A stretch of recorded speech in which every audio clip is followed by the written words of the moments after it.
তুমি কি জানো আমি কে? তুমি কি জানো এই শহরে আমি কত বড় হীরা ব্যবসায়ী? মিলিয়নিয়ার, ট্রিলিয়নিয়ার সবাই আমার পকেটে।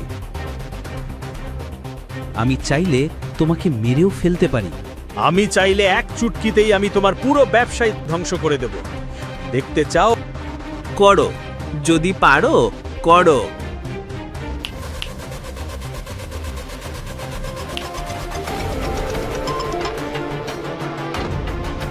আমাদের কোম্পানির শেয়ার পড়ে যাচ্ছে।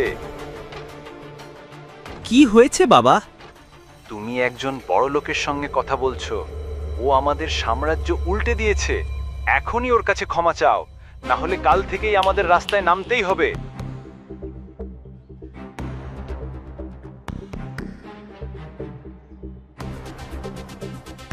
আপনি কে স্যার? যদি অভিনব এত বড় লোক হন তাহলে কেন তাকে সারাদিন রাত ডেলিভারি বয় হিসেবে কাজ করতে হয়? অভিনব হচ্ছে এক জামাই। তার শাশুড়ি তাকে কাজের লোক বানিয়ে রেখেছিলেন। তার শাশুড়ি শারমিলা অভিনবকে রান্নাঘর থেকে বের হতে দেখে তাকে লাঞ্ছিত করার চেষ্টা করে। আমার পা ব্যথা করছে,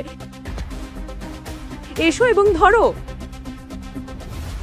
আমার একটা জরুরি কাজে যেতে হবে, আমি আবার ফিরবো। হাই, তুমি এমন আচরণ করছো যেন একে কোনো হোটেল মালিকের সাথে দেখা করতে যাচ্ছ। তুমি তো খাবার ডেলিভারি করতে যাচ্ছ। আমি তোমাকে সেই টাকা দেব। অনন্যা ভিতরে আসে। এই কি শোরগোল? তুমি কেন চিৎকার করছো? আমার কি একা চিৎকার করার জন্য মাথা ব্যথা হচ্ছে? তোমার স্বামী এই বাড়িতে আমার গলার কারণ। তোমার দাদু তাকে তোমার সঙ্গে বিয়ে দিয়ে তোমার জীবন নষ্ট করেছেন। বলি তো, তাকে এই ঘর থেকে তাড়িয়ে দাও, সে অনর্থক।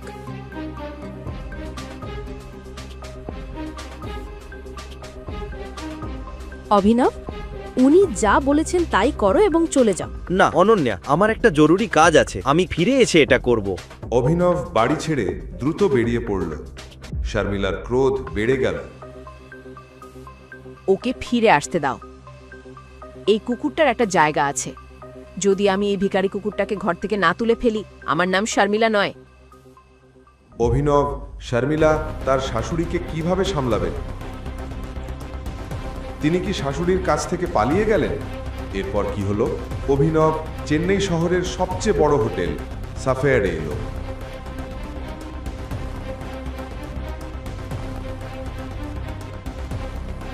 হেই,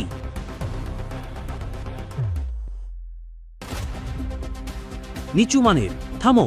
ঠিকানা বদলাতে এসেছো কি? কে তোমাকে ভুগতে দিল? বেরিয়ে যাও। অভিনবের পুরনো শার্ট, ছেঁড়া জুতা আর এই সব কিছুকে নিচু চোখে দেখল সিকিউরিটি। আমি আকরম স্যারের সাথে দেখা করতে এসেছি, অনুগ্রহ করে আমাকে ঢুকতে দিন। তুমি আকরাম স্যারের সাথে দেখা করতে এসেছো? তুমি তো বাথরুম ধোয়ার যোগ্যও নও। তোমাকে দেখলেই বোঝা যায়। বেরিয়ে যাও,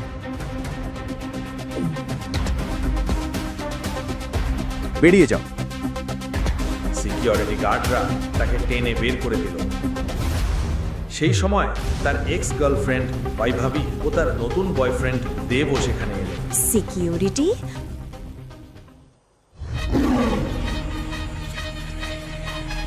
তোমরা তো শুধু তার মতো ভিক্ষুকদেরই খাবার দাও, তাই না? আমার মনে হয় ও হয়তো ক্ষুধার্ত, কিছু অবশিষ্টাংশ থাকলে ওকে দিয়ে দাও। ও হয়তো ক্ষুধার্ত। অভিনব বৈভবীকে দেখে যতই রাগ করুক সবকিছু লুকাল।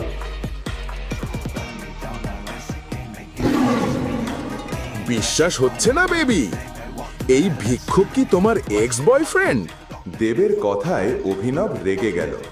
অভিনব একটি পদক্ষেপ এগোলে হোটেলের প্রবেশদ্বারে একটি বিলাসবহুল গাড়িটা এসে থামল। গাড়ি থামতেই হোটেলের সব গার্ড লাইন ধরে দাঁড়ালো।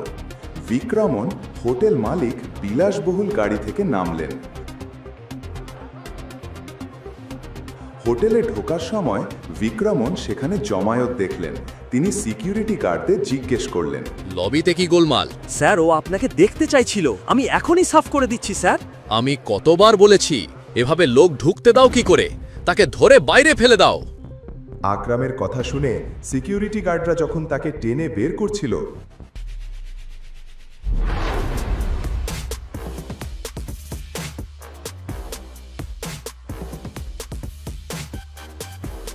অভিনবের হাতে থাকা আংটিটি আকরামের নজরে পড়ল।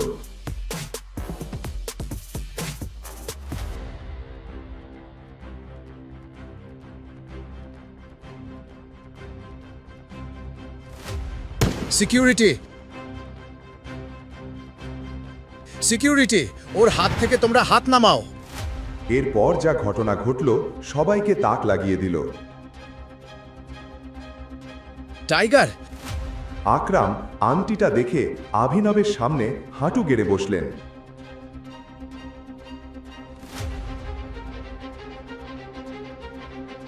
টাইগার, এটা কি তুমি? আমি তোমাকে ঠিকমতো চিনতে পারিনি টাইগার। শহরের সবচেয়ে বড় ব্যবসায়ী কারো এক জিনিসের জন্য অভিনবের পায়ে নত হলেন। অভিনবের আংটির পেছনে কি রহস্য? সেই রহস্য কি সকলের সামনে উন্মোচিত হবে?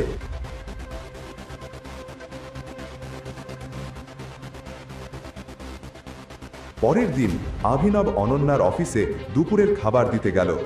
অফিসটি খুব ভিড়ভাড় ও উত্তেজিত ছিল। সেই সময় প্রবেশপথের টিভিতে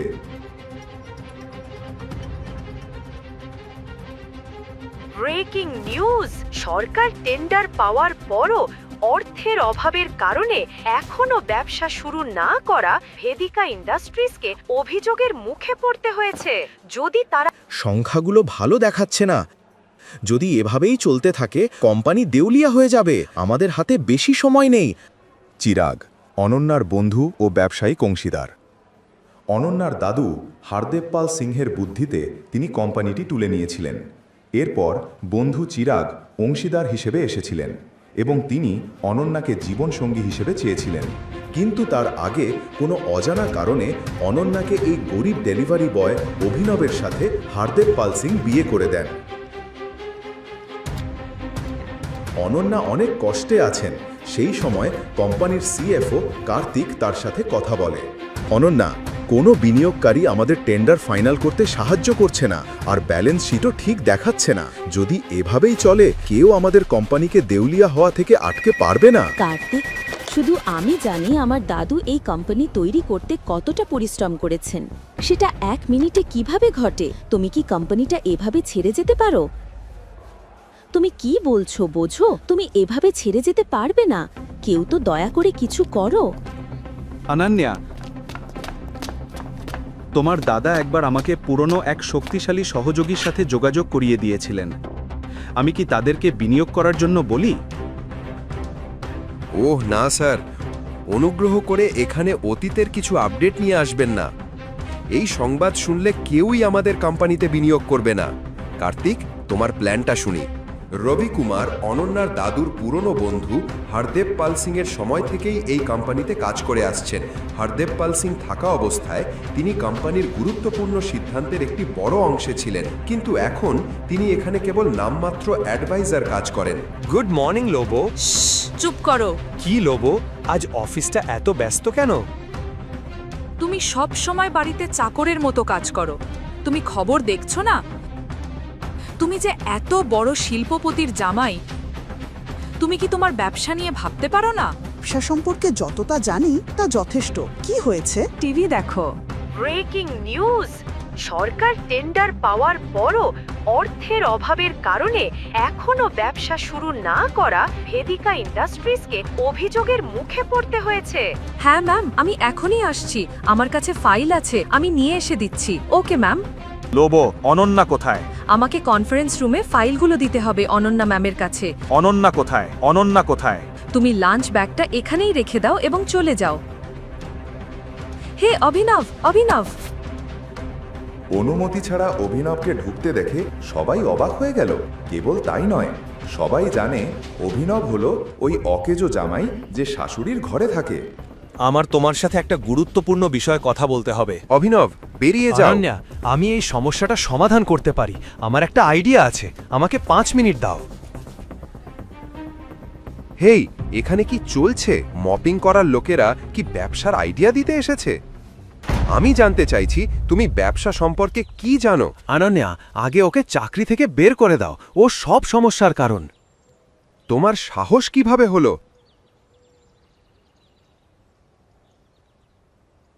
সিকিউরিটি, ওকে বাইরে বের করে দাও। স্যার, বাইরে যান। তখন লোভ এবং চিরাগকে সে অনুরোধ করল। স্যার, অনুগ্রহ করে শান্ত থাকুন, আমি এই ব্যাপারটা দেখে নেব। তুমি ফাইল এনেছো? আমাকে দাও। আমি ফিরে এলে ওকে এখানে দেখতে চাই না। রাগ করে চিরাগ কনফারেন্স রুমে ফিরে গেলেন। ওকে ছেড়ে দাও। তুমি কি জানো ও কে? ও চোর না, ও তোমাদের অনন্যা ম্যাডামের স্বামী। ভুলে গিয়েছো? বেরিয়ে যাও। দুঃখিত ম্যাম। ধন্যবাদ লোব। ভালো হতো যদি ভেদিকা আর তার মা তোমার মতো ভালোবাসা দিত।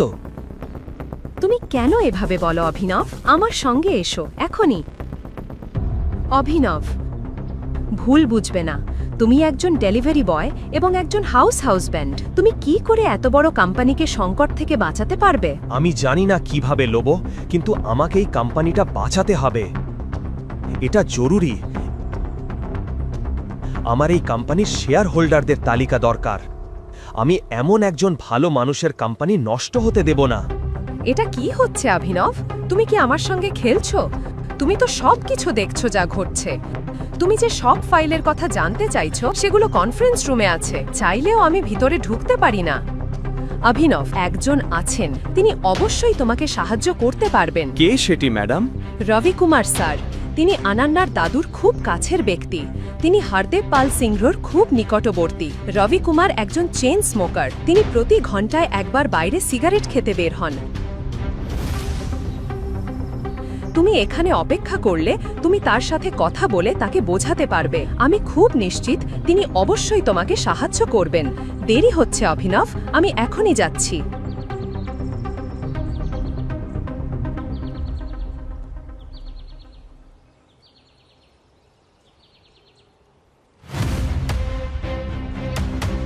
নমস্কার মিনিস্টার স্যার, কেমন আছেন? অভিনব স্যার, তুমি আমাকে ফোন করেছো? তোমার ফোনের জন্য আমি কৃতজ্ঞ। স্যার, এটা কিছু না, আপনি দয়ালু। আমি আপনার কাছ থেকে একটা ছোট উপকার চাইছি। আপনি আমাকে সাহায্য করবেন? তুমি কি করতে বলবে বলো। কিভাবে একজন দরিদ্র ডেলিভারি বয় অভিনব এমন একজন মন্ত্রীর সঙ্গে পরিচিত? কিভাবে মন্ত্রী অভিনবকে জানেন? তিনি কিভাবে একটি পরিচিত ব্যক্তির মতো কথা বলছেন? মন্ত্রী সাহেব, আমি আপনাকে 10 মিনিটে কল দেব। ধন্যবাদ। Rabi Kumar sir, India's number 1 private company Egon private limited. যদি তারা অনন্যা ইন্ডাস্ট্রিজে বিনিয়োগ করে তাহলে কেমন হবে? কি? IGNOU private limited? স্বপ্ন দেখিও না অভিনব, তারা আমাদের কোনো সম্মান দেয় না। স্যার, হয়তো আপনি পারবেন না, কিন্তু আমি পারবো। অভিনব রবি কুমারকে একটি সহজ কথা বলল। রবি কুমার শুনে হতবাক হলেন। রবি কুমার তৎক্ষণাৎ অভিনবকে কনফারেন্স রুমে নিয়ে গেলেন। হেই, নিচু মানের, এখনো কি চলে যাওনি? চিরাগ, ভদ্রতা রাখো। অনন্যা, অভিনবকেও একটা সুযোগ দাও। ওর একটি ভালো পরিকল্পনা আছে। এখানে কতটা সিরিয়াস অবস্থা চলছে, আর তুমি একজন জোকার নিয়ে এসে আমার সঙ্গে মজা করছো? তোমার কথায় খেয়াল রাখো, আমার এই কোম্পানিতে অভিজ্ঞতা তোমার বয়সের চেয়েও বেশি। অনন্যা, আমি যা শুনেছি অভিনব বলেছে তার একটি ভ্যালিড প্ল্যান আছে। হ্যাঁ, তোমার মতো করে সব করতে পারবে না। দুজনের মধ্যে তর্ক চলছিল। অনন্যা কিছু একটা ভেবে বসেছিল। তার দাদুর কথা মনে পড়ল। অনন্যা, এটা ভালো করে জেনে রেখো, অভিনব তোমার জন্য একটি ভালো স্বামী হবে। যদি তুমি বা আমাদের কোম্পানি কোনো সমস্যায় পড়ে, অভিনব সেটি সমাধান করে আমাদের রক্ষা করবে। অনন্যা তর্ক দেখে রেগে গেলেন। বন্ধ করো চিরাগ, ভুলে যেও না আমি এই কোম্পানির মালিক। এখানে সকল সিদ্ধান্ত নেওয়ার ক্ষমতা আমার আছে। অভিনব,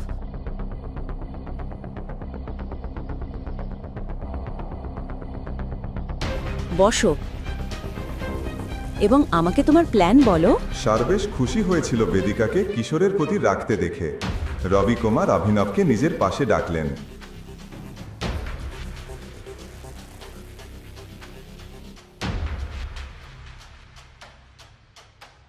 অনন্যা, আমি এই আর্থিক সংকট সমাধান করব, কিন্তু তার আগে শেয়ার হোল্ডারদের বিবরণ এবং ব্যালেন্স শিট দেখতে চাই। এটা বেশি হচ্ছে। আমরা কিভাবে কোম্পানির বিবরণ একজন অপরিচিতকে দেব? কার্তিক, ল্যাপটপটা আমাকে দাও। অনন্যা, বোকাটার কথা শুনছো? শুধু ল্যাপটপটা দাও কার্তিক। আর চিরাগ, তুমি কেন তোমার ভাষা নিয়ন্ত্রণ করো না? অভিনব আমার স্বামী, এটা ভুলে যেও না। 2 বছরের মধ্যে প্রথমবার অভিনব অনন্যাকে আরেকজন পুরুষের সাথে ঝগড়া করতে দেখছে।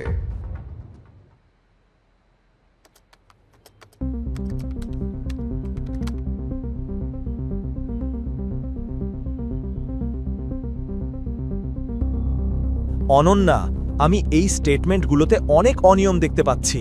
আমি দেখতে পাচ্ছি আমাদের বিনিয়োগকারীরা ছেড়ে যাওয়ার প্যাটার্ন।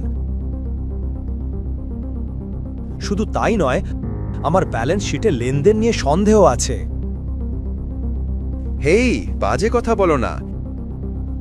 এটা বলো, তুমি কিভাবে কোম্পানি বাঁচাতে যাচ্ছ? এই শেয়ার হোল্ডারদের কিভাবে নিয়ন্ত্রণ করতে যাচ্ছ? অনন্যা, আমি চাই কোম্পানির শেয়ারগুলো পুনঃক্রয় করতে। চমৎকার আইডিয়া। তুমি কি ভাবছো অভিনব? তুমি কি ভেবেছিলে আমরা এগুলো নিয়ে আলোচনা করব না? অভিনব, আমাদের কাছে এত ফান্ড কোথা থেকে হবে?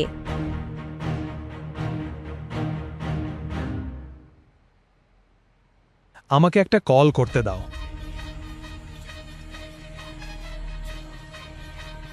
অভিনব তার ফোনে একটি নম্বর ডায়াল করল।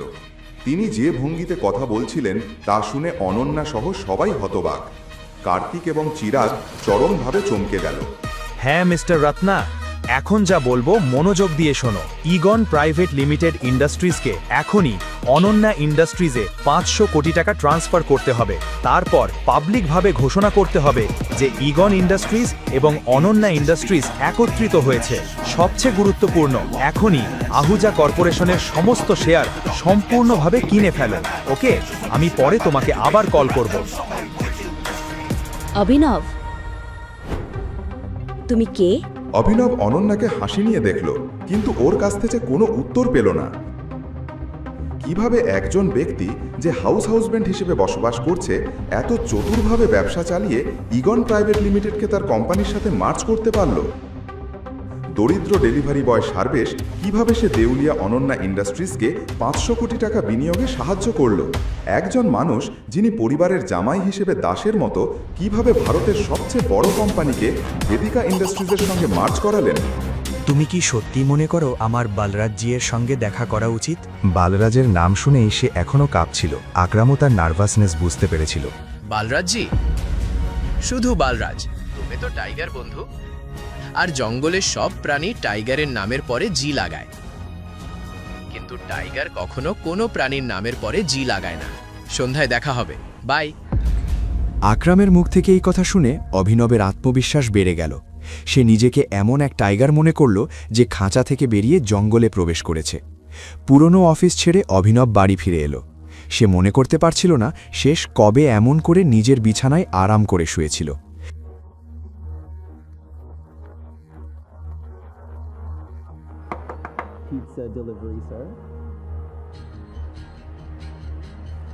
অর্ডারটা তো মাত্র 500 ছিল, তাহলে আপনি আমাকে 1000 কেন দিলেন? তোমরা ডেলিভারি ছেলেরা খুব কষ্ট করে কাজ করো বন্ধু। এই 500 টাকা তোমার টেপ।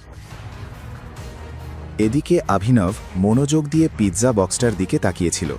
সে মনে করতে পারছিল না শেষ কবে পিৎজা খেয়েছিল। আজ সে বুঝতে পারল বৈভবী আর নিজের জন্য একটা বাড়ি কেনার জন্য সে কত ইচ্ছেকে ত্যাগ করেছিল, কিন্তু এখন সে আর থামবে না। সন্ধ্যায় অভিনব হোটেল স্যাফায়ারে যাবার জন্য প্রস্তুতি নিতে শুরু করল। সে একটি ধূসর শার্ট আর কালো প্যান্ট পরল। অভিনবের পরার জন্য এর চেয়ে ভালো কিছু ছিল না। বাইরে থেকে হোটেলটা দেখেই সে হতবা হয়ে গেল। এত বড় হোটেল সে আগে কখনো এত কাছ থেকে দেখেনি। থামো। ভিতরে কোথায় যাচ্ছ? আমি ভিতরে যাচ্ছি। কি সমস্যা? ভিতরে যেতে চাও? কি মনে করছো আমি তোমাকে ভিতরে ঢুকতে দেব? আমি কেন ভিতরে যেতে পারবো না? চিফ সিকিউরিটি অফিসার তার পোশাক দেখে তাকে বিচার করছে। শোনো, তোমাদের মতো লোকদের আমি খুব ভালো করে চিনি। অযথা নাটক করো না, এখান থেকে চলে যাও। তুমি আমাকে কিভাবে চেনো? তুমি কি আমার আত্মীয়? আমি যখন ভিতরে যেতে এসেছি তখন ফিরে যাব কেন? এই হোটেলটা কি তোমার বাবার? বলো। এটা শুনে অভিনবের রাগ চড়ে গেল, কিন্তু সে রাগে কিছু করল না। লোকজনের নজর না টানার জন্য সে নিজেকে শান্ত রাখল। অভিনব 2 কদম পিছিয়ে গিয়ে ফোন বের করে আকরামকে কল করল। হ্যাঁ টাইগার, কোথায় আছো? আমি হোটেলের এন্ট্রান্সে আছি। আকরাম, আমাদের টেবিল নম্বর কি? টেবিল নম্বর? ওহ, এই হোটেলটা আমারই, টেবিল বুক করার দরকার নেই। তুমি ভেতরে গিয়ে আরামে বসো, আমি এক্ষুনি পৌঁছচ্ছি। আমি ভেতরে যেতে পারছি না, এখানে একটা সিকিউরিটি গার্ড দাঁড়িয়ে আছে। সে বলছে আমার মতো লোকদের ভিতরে ঢুকতে দেয় না। এই বোকাটাকে, তুমি একটা কাজ করো, আমি মাত্র 10 মিনিটের মধ্যেই পৌঁছে যাচ্ছি, তুমি অপেক্ষা করো, ঠিক আছে? আর এই অফিসারের জন্য আমি দুঃখিত। ঠিক আছে, কোনো সমস্যা নেই। কেন এত হিরো হতে যাচ্ছিলে? আমি তো বলেছিলাম তোমাকে ভিতরে ঢুকতে দেব না। তুমি প্রধানমন্ত্রীকে ফোন করলেও না, বুঝেছ? এখন এখান থেকে বেরিয়ে যাও। ও দেখ তো, তোমার ওই অকেজো এক্স। চলো ওকে নিয়ে একটু মজা করি।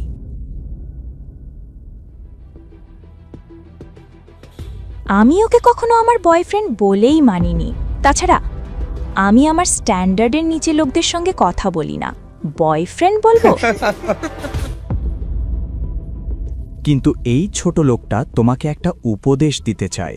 মানুষের পরিচয় তার জিহ্বা দিয়েই বোঝা যায়। জিহ্বা সামলে কথা বলো, নইলে একদিন ওই জিহ্বাটাই তোমার জীবন নিয়ে নেবে। ওয়াও, কি কথা! হাততালি দাও, খুব ভালো। তাহলে নিজের পা কেন সামলাতে পারলে না? এখানে কেন চলে এলে? নেশা করেছো নাকি? একরাম আমাকে এখানে ডেকেছে। ও হ্যাঁ, মনে পড়ল। আকরাম স্যার সেদিন বলেছিল তুমি নাকি তার এক ড্রাইভারের ছেলে। তাহলে কি বাবার জায়গায় ড্রাইভারের চাকরি চাইতে এসেছো, তাই তো? ঠিকই, কিন্তু তোমার মতো গরিবকে তো ড্রাইভার হিসাবেও রাখবে না। তুমি এসে পড়েছো, মানে তোমাকে ডাকা হয়নি, নিজেই ভিখারির মতো চলে এসেছো। ভিখারির মতো? আমি নিজে আসিনি, আকরাম আমাকে এখানে ডেকেছে। আমি তো আগেই জানতাম লোকটা পাগল। ঠিক তখনই একটি চকচকে কালো দামি গাড়ি এসে থামল। সবাই গাড়িটার দিকে তাকালো। গাড়ি থেকে আকরাম নামলো, আর তার সঙ্গে ছিল আরেকজন লোক। সে ছিল লম্বা, সুগঠিত আর শক্তপোক্ত। সে আর কেউ নয়, বলরাজ। সে একটি খুবই নামী পোশাক কোম্পানির মালিক এবং দ্য মাফিয়া কিংয়ের এক শক্ত স্তম্ভ। তাকে দেখে অভিনবের চোখ বড় হয়ে গেল। বলরাজ সম্পর্কে সে আগে থেকেই শুনেছিল। তুমি কি সত্যিই মনে করো আমার বলরাজজির সঙ্গে দেখা করা উচিত? সে তাকে ছবিতে দেখেছিল, কিন্তু ছবিতে দেখা আর সামনে থেকে দেখা এই দুটির মধ্যে আকাশ পাতাল তফাৎ। তার মনে প্রশ্ন জাগল, বলরাজ কেন তার সঙ্গে দেখা করতে চাইছে। এখানে কি হচ্ছে? সরি স্যার, কিন্তু এই লোকটা আমাকে আর কাস্টমারদের খুব বিরক্ত করছিল। আমি এই চোরটাকে ভিতরে ঢুকতে দিচ্ছিলাম না, তাই ও এখানে ঝামেলা করছে। তোমার সাহস কি করে হয় ওকে চোর বলার? তুমি কে ওকে ভিতরে ঢোকা থেকে আটকাবে? তোমার বাবা কি এই হোটেল খুলেছে? ও আমার অতিথি, আর আজকের পর যদি তোমাকে এই হোটেলের আশেপাশে দেখি, তোমার পা ভেঙে দেব। এখান থেকে চলে যাও। Sorry sir.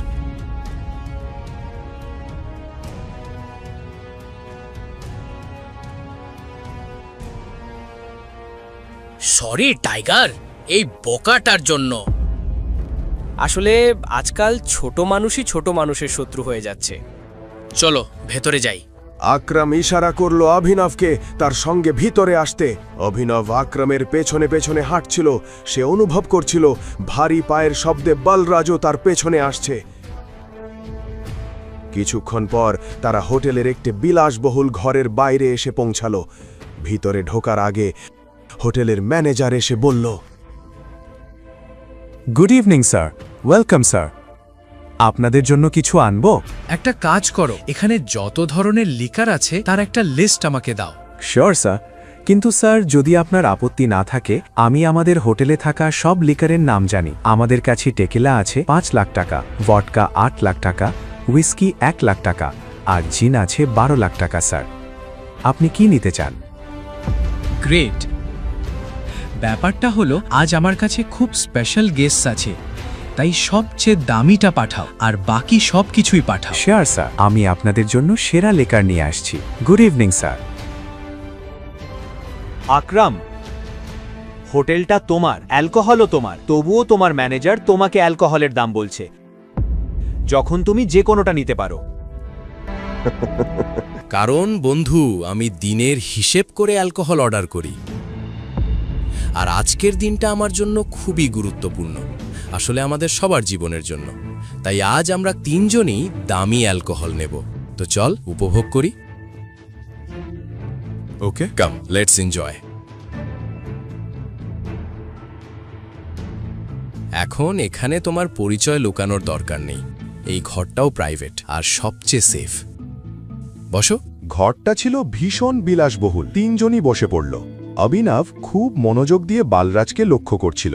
বালরাজ, আজ আমি তোমাকে এখানে ডেকেছি খুব গুরুত্বপূর্ণ একটা খবর দেওয়ার জন্য। আমরা সঞ্জয়ের ছেলে টাইগারকে খুঁজে পেয়েছি, কিন্তু সে এখন আন্ডার কাভারে আছে, তাই বাইরে তোমার সঙ্গে পরিচয় করাতে পারিনি। Excuse me, sir. Your snacks and drinks.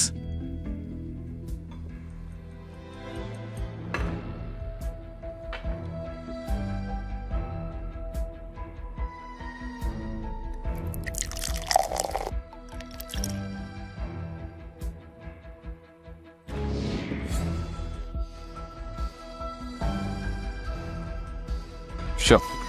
Cheers. Cheers.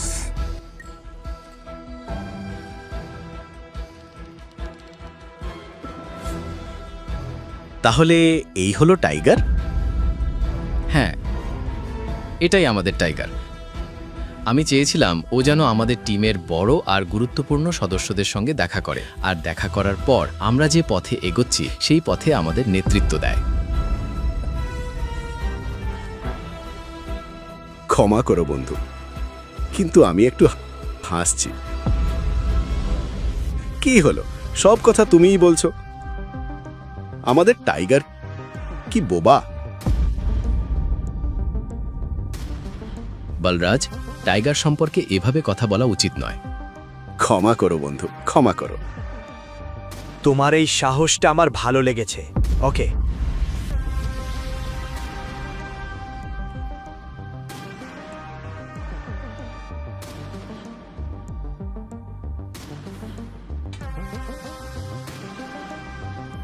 তুমি বস হতে পারো, কিন্তু ভুলে যেও না তুমি কার সামনে বসে আছো।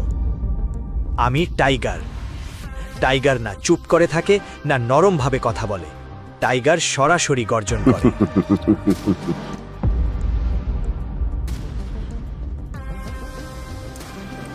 তাহলে তুমিই টাইগার?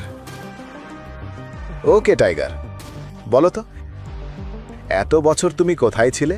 এমন নয় তো যে এত বছর পর হঠাৎ এসে আমাদের মাথার উপর বসে পড়বে আর আমরা মেনে নেব তুমি টাইগার। এটা কি কোনো মজা? তাই তো বলেছিলাম আকরাম। আর যে সিংহাসনের কথা বলছো,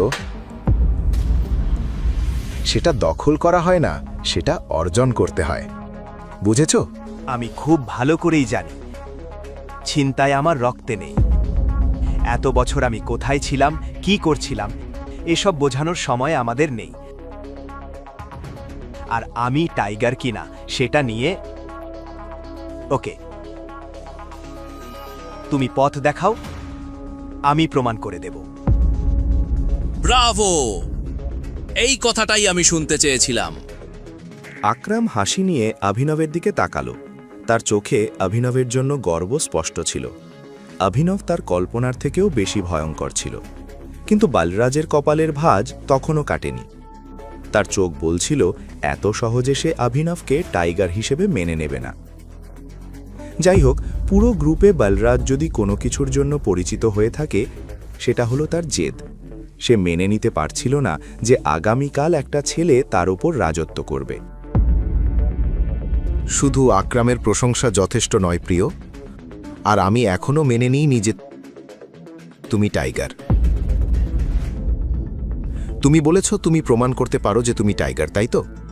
ওকে, আমি তোমাকে চ্যালেঞ্জ করতে চাই। তুমি কি বলছো? রিল্যাক্স আকরাম, রিল্যাক্স। চলো ফাইট করি।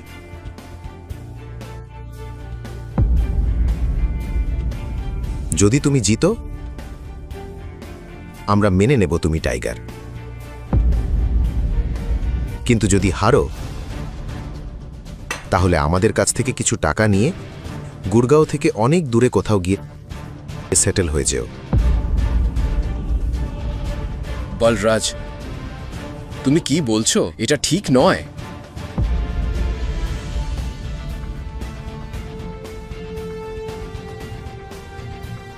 চলো ফাইট করি। কবে ফাইট করতে চাও? এটা শুনে বালরাজের মুখে একটা হাসি ফুটে উঠল। একরাম হতবাক হয়ে গেল। এরপর কি হবে? সত্যি কি ফাইট হবে? অভিনব কি বালরাজকে হারাতে পারবে?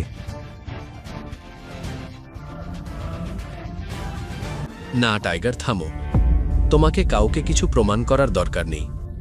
ব্যাস, আমি যা করছি নিজের ইচ্ছেতেই করছি। আজ বালরাজ আমার সঙ্গে সরাসরি কথা বলছে। আমি চাই না কালকেও আমার পেছনে কথা বলুক। অভিনবের চোখে যে তীব্রতা আকরাম দেখেছিল, ঠিক সেই একই দৃষ্টি সঞ্জয়ের চোখেও একদিন ছিল। আকরাম গভীর নিঃশ্বাস নিল এবং সবকিছু ঈশ্বরের ওপর ছেড়ে দিল। প্রায় 1 ঘন্টা পরে বলরাজ তার ব্যক্তিগত আরিনাতে অভিনব আর আকরামকে নিয়ে পৌঁছালো। এটাই সেই আরিনা যেখানে বলরাজ প্রায় লড়াই করত। সেই বিশাল আরিনাতে 3 জন ছাড়া আর কেউ ছিল না। আর একবার ভেবে দেখো, আজ পর্যন্ত এই রিংয়ে আমি কখনো হারিনি। এই রিংয়ে তুমি আজ পর্যন্ত হারনি একটাই কারণে, আজকের আগে তুমি কখনো সঞ্জয়ের ছেলে টাইগারের মুখোমুখি হওনি। তাহলে আকরাম, তুমি কাকে বেট করছো? আমাকে না ওকে? বোকার মতো কথা বলো না। টাইগার যখন সামনে দাঁড়িয়ে আছে তখন অন্য কারোর উপর বেট করা কি সম্ভব? ভালো করে ভেবে নাও, তুমি এটা নিয়ে তিক্তভাবে অনুতাপ করবে। তুমি আর মুখ দেখাতে পারবে না। ফাইট শুরু করা যাক। অভিনব মাথা থেকে পা পর্যন্ত বালরাজকে দেখল। বালরাজ ছিল ভারী গড়নের, আর অভিনব ঠিক সেই ভারী দিকটাকেই আক্রমণ করার পরিকল্পনা করেছিল। ফাইট শুরু হল। বালরাজ যখন প্রথম পাঞ্চটা অভিনবের দিকে ছুঁড়ে মারল, অভিনব মুহূর্তের জন্য হতবম্ব হয়ে গেল। আর একটা কথা সব সময় মনে রেখো, শেষ নিঃশ্বাস পর্যন্ত ফাইট করবে। তোমাকে ফাইট করতেই হবে, বুঝেছো টাইগার? এটা কাকে নিয়ে এসেছে? এই ছেলে আমাদের উপর রাজত্ব করবে? হ্যাঁ, আমি তো বলেছিলাম যে কেউ এসে নিজেকে টাইগার বললেই আমরা মেনে নেব। একদমই না। Come on. বলরাজের পাঞ্চটা অভিনবের নাক ভেঙে দেওয়ার মতো ছিল, কিন্তু তার আগেই অভিনব নিজের নিয়ন্ত্রণ ফিরে পেল এবং ঝুঁকে পড়ল। বলরাজের পাঞ্চটা ফাঁকা বাতাসে লাগলো, আর সে ঘুরে অভিনবের দিকে তাকালো। এবার অভিনব পুরোপুরি সিরিয়াস। ছোটবেলা থেকে তার বাবা সঞ্জয় যেভাবে তাকে ফাইট শিখিয়েছিলেন সব মনে পড়ে গেল। এবার বলরাজ রেগে গেল। সে আবার অভিনবের দিকে ঝাঁপিয়ে পড়ল, কিন্তু অভিনব ঝুঁকে পড়ে বলরাজের পায়ে লাথি মারল। বলরাজ নিজেকে সামলাতে পারল না। হে বলরাজ, সারেন্ডার করে দাও। নিজের রেকর্ড নষ্ট করছো কেন? বাইরে আমি কাউকে বলবো না যে তুমি টাইগারের কাছে হেরেছো। বলরাজ একের পর এক পাঞ্চ মারতে শুরু করলো অভিনবের দিকে। অভিনব সব আঘাত থেকে নিজেকে বাঁচালো।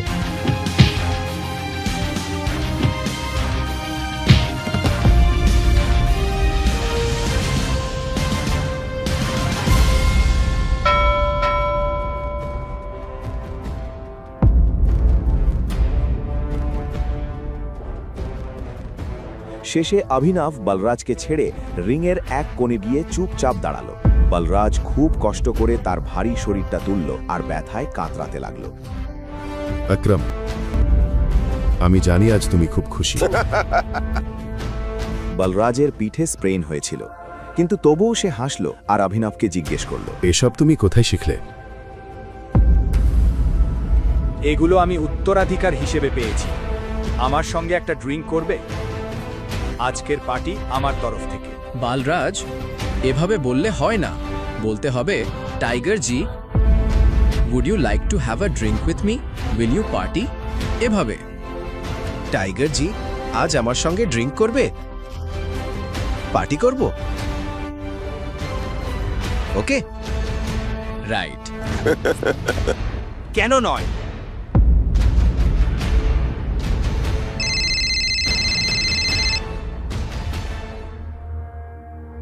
অনন্যা, শোনো, আমার বাবা মা এসে গেছেন। যা কিছু হয়েছে সব তারা জানেন। তারা তোমার সঙ্গে দেখা করতে চান। এক্ষুনি বাড়ি চলে আসো। কি এক্ষুনি? হ্যাঁ, এত অবাক হওয়ার দরকার নেই। এবার তুমি তোমার কাজের ফল ভোগ করো।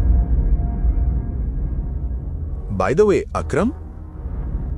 আকরাম, বলরাজ, আমি এখন তোমাদের সঙ্গে যেতে পারবো না। আমাকে বাড়ি পৌঁছাতে হবে। আমার ইনলজ হাউস। ইনলজ? তুমি কবে বিয়ে করলে? এটা অনেক বড় গল্প, অন্য কোনো দিন বলবো। সব ঠিক তো? মাউন্টিকে কি ফোন করে জানানো উচিত নয়? না বালরাজ, আপাতত ওর আসল পরিচয় কাউকেই জানানো উচিত নয়। কেউ যেন না জানে যে টাইগার ফিরে এসছে, ঠিক আছে? মাউন্টি যা করছে ওকে সেটাই করতে দাও। আমি তাহলে যাচ্ছি। আর আকরাম, মনে আছে তো আমার জন্য ওই নতুন জবের কথা? চিন্তা করো না, তোমার কাজ হয়ে যাবে। এটা শুনে অভিনব আকরাম আর বলরাজের সঙ্গে হাত মিলিয়ে বাইরে বেরিয়ে গেল। যাওয়ার জন্য সে আগেই একটা ক্যাব বুক করেছিল। টাইগার, এটা নাও। এটা সেই একই লিকার যেটা আমরা হোটেলে খেয়েছিলাম। এটা তোমার ইনলসদের দিয়ে দিও। ওদের গত 7 পুরুষেও কেউ এমন জিনিসের স্বাদ পায়নি। এই সব কিছুর জন্য ধন্যবাদ আকরাম, আর তোমাকেও ধন্যবাদ ফিরে এসে আমাদের আশা বাঁচিয়ে রাখার জন্য।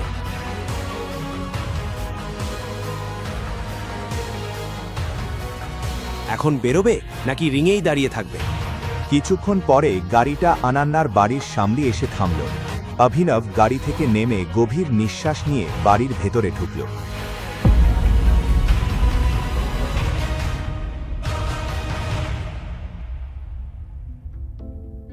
নমস্তে মামিজি।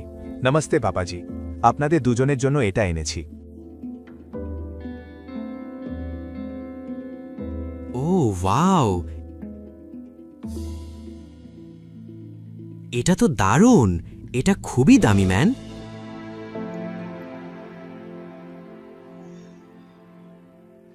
এটা কি? ও প্লিজ, আমার তো মনে হয় ও কোথাও থেকে এই বোতলগুলো চুরি করে এনেছে। তুমি কি সত্যিই মনে করো ওর মতো একজন মানুষ এত দামি অ্যালকোহল কিনতে পারে? আর তুমি এসব এখানে কেন এনেছো? আমাদের মেয়ের ওপর জোর করে নিজেকে চাপিয়ে দেওয়ার পর এখন কি আমাদের ঘুষ দিতে এসেছো? তাও আবার চুরি করা লেকার দিয়ে? সরি, কিন্তু আমি কারো ওপর জোর করিনি, আর কিছু চুরিও করিনি। ও সত্যি? তাহলে কি কোনো ভূত আমার মেয়ের সঙ্গে শুয়েছিল? এসব করছো শুধু আমার ছেলের সম্পত্তি দখল করার জন্য। নিজেকে দেখো আর আমার মেয়েকে দেখো। অভিনবের মনে হলো যেন কেউ তার বুকে ছুরি বসিয়ে দিয়েছে। কেউ তার কথা শুনতে রাজি নয়। সত্যি সে আনন্যার সঙ্গে একই বিছানায় ছিল, কিন্তু সেটা ইচ্ছাকৃত ছিল না। সে নিজেই জানত না কিভাবে সে তার ঘরে পৌঁছে গিয়েছিল। যদি জানত, সে কখনো এটা করত না। কিন্তু শেষ পর্যন্ত অভিনব কোনো ব্যাখ্যা দেয়নি। সে জানত তাতে কোনো লাভ হবে না। তুমি কি বোবা? তোমার মুখে কি জিভ নেই? শর্মিলা, এই বসো। অভিনব, তুমি বসো। শর্মিলা তখনও রাগ নিয়ে তার দিকে তাকিয়েছিল। অভিনব বসে পড়ল, আর রাজীব কথা চালিয়ে গেল। তাহলে ওখানে যা হয়েছিল সে সব কিছুই আমরা জানি। এমনকি আনান্যা নিজেও জানে না তার সঙ্গে ঠিক কিভাবে এটা ঘটল। কিন্তু আমার মনে হয় সেখানে খুব বড় কিছু ভুল হয়েছিল। যাই হোক, এখন তোমার আর আনান্যার সম্পর্ক আমরা বদলাতে পারি না। অভিনব যা ঘটেছিল তার জন্য অনুতপ্ত ছিল না। যদি সে আনন্যার সঙ্গে না বেত, তাহলে তখনও আকরামের সঙ্গেও তার দেখা হতো না। আর সে চায়নি বাইরের দুনিয়ায় আনন্যার নাম বদনাম হোক। সেই বিয়ে ভাঙতেও চায়নি। তাহলে অভিনব, তুমি কি কাজ করো? আমি আগে ডেলিভারি বয় হিসাবে কাজ করতাম, আর আজই আমাকে জব থেকে বের করে দেওয়া হয়েছে। কথাগুলো ওদের ওপর যেন বোমার মতো পড়ল। শর্মিলা কিছু বলার আগেই রাজীব কথা বলল। অভিনব, তোমাকে যত তাড়াতাড়ি সম্ভব একটা জব খুঁজতে হবে, আর সেটা ভালো জব হতে হবে। তবেই তুমি আইনিভাবে আমার মেয়েকে বিয়ে করতে পারবে। ঠিক আছে, এখন তুমি যেতে পারো। অভিনব উঠে যেতে যাচ্ছিল। ঠিক তখনই শর্মিলার রাগ আবার ফেটে পড়ল আর সে তার পেছনে কথা বলল। দেখেছ কি ভীষণ এগুয়ে, আর কি ওর ওভার কনফিডেন্স। পকেটে 10 টাকাও নেই, কিন্তু হাঁটে এমন ভাবে যেন জঙ্গলের টাইগার। রাজীব, তোমার কি মনে হয় ওর মতো একজন লুজারকে কেউ জব দেবে? দেবে। আমার কাজের কোনো অভাব নেই। শুনলে? অভিনবের কণ্ঠস্বর শুনে রাজীবও অবাক হয়ে গেল। অভিনব শর্মিলার কাছে এগিয়ে এসে বলল, আমি যদি একটা ভালো জব পাই তাহলে কি আপনি আমাকে একটা সুযোগ দেবেন প্রমাণ করার যে আমি আনান্যাকে বিয়ে করার যোগ্য? আরে দেখো কি কনফিডেন্স ইয়ার। এমন কনফিডেন্সকে দূরে ছুঁড়ে ফেলো। আর জব বলতে আমি কাল থেকে কোনো পার্কিংয়ে বসে গাড়ির রিসিট দেওয়ার কথা বলছি না। আমি বলছি একটা প্রপার জব, একটা রিয়েল জব, একটা হাই স্টেটাস জব। আর যদি তুমি কালকের মধ্যে এমন একটা জব পাও তাহলে আমি হয়তো তোমার কথাটা ভাববো। শর্মিলার মুখ থেকে এই কথা শুনে অভিনবের মুখে একটা বড় হাসি ফুটে উঠল। শর্মিলা জানতই না অভিনবকে বা তার পেছনে কে দাঁড়িয়ে আছে। সে হাসি মুখে মাথা নাড়ল আর বাড়ির ভিতরের দিকে এগিয়ে গেল। অনেক রাত হয়ে গিয়েছিল আর সে জানত এই সময় নিজের বাড়িতে যাওয়া সম্ভব নয়। সে ভাবল অনন্যার ঘরেই গিয়ে ঘুমাবে। আফটার অল এখন তারা স্বামী স্ত্রী। সে তার ঘরের দরজার কাছে পৌঁছালো।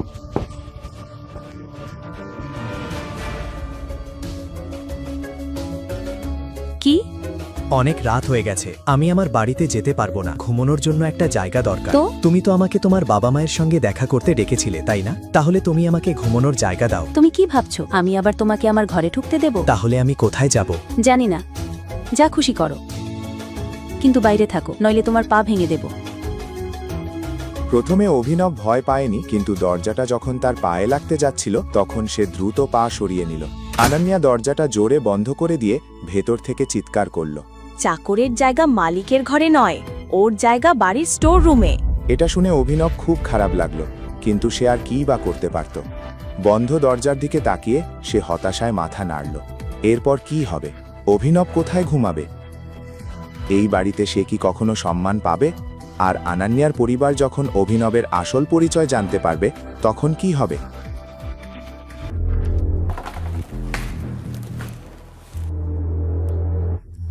আমি স্বীকার করছি সেদিন আমি মদ্যপ ছিলাম, কিন্তু সে কেন তার ঘরের দরজা খুলে রেখে ঘুমোতে গেল? অভিনব এখনও অনন্যার ঘরের বাইরে দাঁড়িয়েছিল। সে জানত যে অন্য ঘরগুলোতে তার থাকার কোনো জায়গা নেই, তাই অভিনব গেল সেই জায়গায় যেখানে এই বাড়ির দাসীরা ঘুমোত। সৌভাগ্যবশত সে একটা খালি খাট পেল এবং অভিনব সেখানে গিয়ে ঘুমিয়ে পড়ল।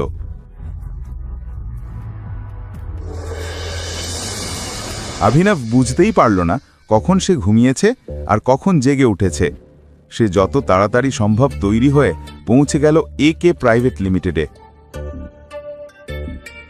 এই দাঁড়ান, কোথায় যাচ্ছেন? বাইরে যান। সে সানির দিকে তাকালো, সানিও তার দিকে তাকিয়ে হাসলো এবং বলল, ওহ, দেখো কে এসেছে। এখানে আসার সাহস হলো কিভাবে? সিকিউরিটি স্যার, এই ছোট লোকটাকে ভেতরে যেতে দিও না। এই শুধু আকরাম স্যারের ঝামেলা বাড়াতে এসেছে। অভিনব, একটা উপদেশ দেব। তোমার দারিদ্রতাকে একটু মেনে নাও এবং সেই অনুযায়ী জীবনে এগিয়ে চলো। তোমার বাবা আকরাম স্যারের গাড়ি চালাতেন, তার মানে এই নয় যে তারা বন্ধু হয়ে গিয়েছিলেন। তোমার বাবা আকরাম স্যারের সামনে পেছনে ঘুরে কোনো লাভ পাননি, তাহলে তুমি কিভাবে সামনে পেছনে ঘুরে লাভ পাবে? সানির কথা শুনে অভিনবের রাগ বাড়ছিল। সানির আচরণে সে বিরক্ত হয়ে গিয়েছিল। চাইলে সে সঙ্গে সঙ্গে জবাব দিতে পারত, কিন্তু সে ভাবল ফোনটা বের করাই ভালো। সে আকরামকে ফোন করতে যাচ্ছিল, কিন্তু তার আগেই। তুমি কি করছো? ও আমার সঙ্গে এসেছে। কিছু বলতে চাইছো? তাহলে যেতে পারো, আমার সঙ্গে এসো। সানির মাথা গরম হয়ে গেল। সেদিন পার্টিতে আর আজ এখানেও অভিনব সানিকে ভুল প্রমাণ করে দিল। আকরাম কি তোমাকে বলেছে আমি এখানে কেন এসেছি? এটা শুনে জেনির কান খাড়া হয়ে গেল। অভিনবের মতো একজন যে এখানে চাকরি চাইতে এসেছে, সে আকরাম স্যারকে শুধু আকরাম বলে ডাকছে। জেনি এই প্রশ্নের উত্তর দিল না। তুমি আমার প্রশ্নের উত্তর দিলে না। জেনি যেভাবে সরি বলল তাতে অভিনব বুঝে গেল যে সে তাকে পছন্দ করে না। এতক্ষণে জেনি টেবিলে রাখা একটি কাগজ তুলে নিল। সেখানে সেই সব চাকরির নাম লেখা ছিল যা অভিনব করতে পারে। আকরাম তাকে অনুমতি দিয়েছিল যে অভিনব যেটা চাইবে সেটা সে বেছে নিতে পারবে। এদের পাশে তারকা চিহ্ন কেন আছে? কেউ ইতিমধ্যেই সেই পদে কাজ করছে, তাই ওই পদগুলো খালি নয়। তুমি কি চা বা কফি নেবে? ম্যানেজার, আমি ম্যানেজারের পদটাই চাই। কিন্তু ম্যানেজারের পদের পাশেও তো তারকা আছে। আমি জানি। তাহলে তুমি কিভাবে এমন পদের জন্য বসতে পারো যেখানে ইতিমধ্যেই কেউ বসে আছে? তুমি কি চাও সেই কর্মচারী চাকরি ছেড়ে দিক? আমি তেমন কিছু বলিনি। তুমি বলো এই লিস্টটা আমাকে কে দিয়েছে? তুমি? হ্যাঁ, কিন্তু জেনি দেখো, এটা আমার দোষ নয়। তুমি লিস্ট দিলে আর আমি আমার পছন্দের পদ বেছে নিলাম। এখন তুমি ঠিক করবে এরপর কি হবে। ঠিক সেটাই চাইছিল, যা সে ভাবছিল। আসলে পুরো কোম্পানিটাই তার। সে যত তাড়াতাড়ি সম্ভব সব সামলাতে চেয়েছিল। ঠিক আছে মিস্টার অভিনব, তোমার কিছু তথ্য আমার লাগবে। তোমার অফিস কাল থেকে শুরু হবে। পারফেক্ট, ধন্যবাদ। কিন্তু মন্টি আসার আগে সে কিছুই করতে পারবে না। তাই সে ম্যানেজারের পদটাই চেয়েছিল, যাতে অনন্যা এবং তার বাবা মায়ের সামনে নিজের যোগ্যতা প্রমাণ করতে পারে। সানি এখনো বুঝতে পারেনি অভিনব কি নিতে এসেছিল। অভিনব মনে করল কাল থেকে কাজে যেতে হলে তাকে নতুন কাপড় লাগবে। কাপড়ের সঙ্গে ফোনও বদলানো দরকার। অক্রামের চেকটা তার পকেটে ছিল। এখন অনন্যার বাবা মা এসে গেছে। অভিনব বুঝেছিল যে তাদের এবং হরদেব পালকে দেখাতে হবে যে তাদের বাড়িতে থেকেও দাসীদের ঘরে ঘুমোয়। কিন্তু সে এত সহজে হার মানতে যাচ্ছিল না। সে প্রমাণ করে দেবে যে সেই বিশ্বের সেরা জামাই।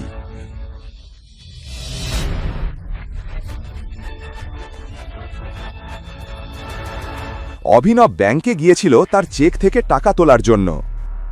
আমি এই চেক থেকে টাকা তুলতে চাই। এরপর তার সঙ্গে দেখা হলো প্রণবের। প্রণব সেই লোকদের একজন ছিল যারা অভিনবের দারিদ্রতা নিয়ে মজা করত। প্রণব নিজেও একজন ব্যাংকার ছিল। সে কোটি টাকার মালিক না হলেও তার যথেষ্ট টাকা ছিল। সে অভিনবকে চিনত, কারণ অভিনব প্রায়ই এই ব্যাংকে ডেলিভারির কাজ করতে আসত।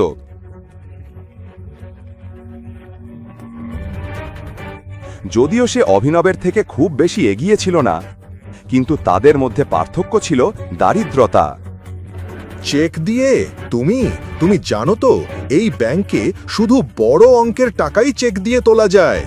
আমার টাকার অঙ্কেটা খুবই বড়, তাই আমি ম্যানেজারের সঙ্গে দেখা করতে চাই। তার দরকার নেই, চেকটা দাও।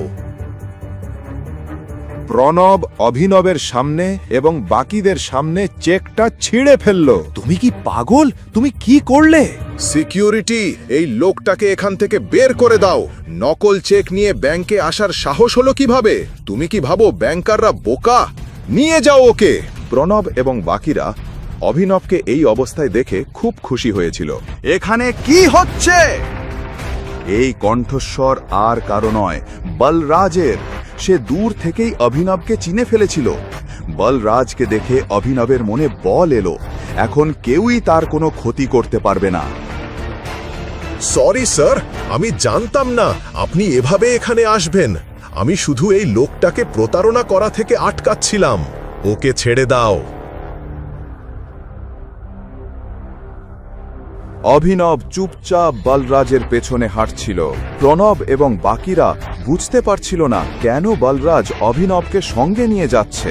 প্রণবও যখন তাদের পেছনে আসতে লাগলো, বলরাজ বলল, আমি বলেছিলাম আমার সঙ্গে এসো। না স্যার। বলরাজ তার দিকে তাকাতেই প্রণবের পা থেমে গেল। বলরাজের আচরণ দেখে অভিনব ভয় পাচ্ছিল। সে শুধু আশা করছিল লোকজন অভিনবের পরিচয় নিয়ে সন্দেহ করে ফেলে। যদি ও কোনো ভুল করে থাকে তাহলে সেটা ম্যানেজার জানবে। তুমি যদি নিজের লেভেলে অ্যাকশন নাও তাহলে ম্যানেজার রাগ করতে পারেন। জি স্যার, এসো। বলরাজ অভিনবের দিকে তাকিয়ে তাকে ভেতরে আসতে ইশারা করল। দুজনে মিলে ম্যানেজারের কেবিনে ঢুকল। ম্যানেজার তার চেয়ারে বসে কম্পিউটারে কাজ করছিল। বালরাজ দরজাটা জোরে বন্ধ করতেই তার দৃষ্টি দরজার দিকে গেল। সামনে বালরাজকে দাঁড়িয়ে থাকতে দেখে বলল, মিস্টার বালরাজ, আপনি এখানে? আপনাকে তো আমাকে ডাকতে হতো। বসুন প্লিজ। বলুন, আমাকে কি করতে হবে? এখানে অন্য কাজে এসেছিলাম, কিন্তু বাইরে যা দেখলাম মনে করলাম আগে এটা নিয়ে কথা বলা উচিত। বলুন, আপনি জানেন এই লোকটা কে? তার চোখ ধীরে ধীরে অভিনবের মুখ থেকে আঙুলের আংটির দিকে থামল। আংটির চিহ্ন দেখতেই ম্যানেজারের মুখ হা হয়ে গেল। ও মাই গড, এটা কি টাইগার? কে? ও সেই টিমের শেষ সদস্য, আর আপনি সেই টিমের ক্যাপ্টেন টাইগার। আমি ভীষণ দুঃখিত, আমাকে ক্ষমা করুন। টাইগার, আমি আপনার জন্য কি করতে পারি? এর কোনো প্রয়োজন নেই, শুধু একটা জিনিস মনে রেখো, আর কেউ যেন না জানে যে আমি টাইগার। জি স্যার।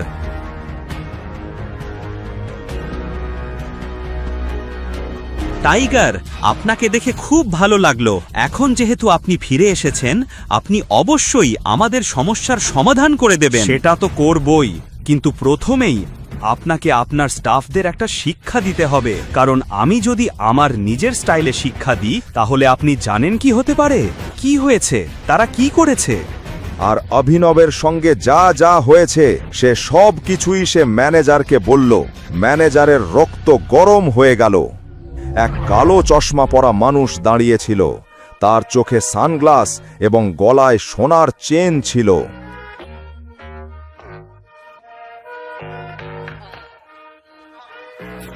আমরা এখনই খবর পেলাম যে টাইগার ফিরে এসেছে।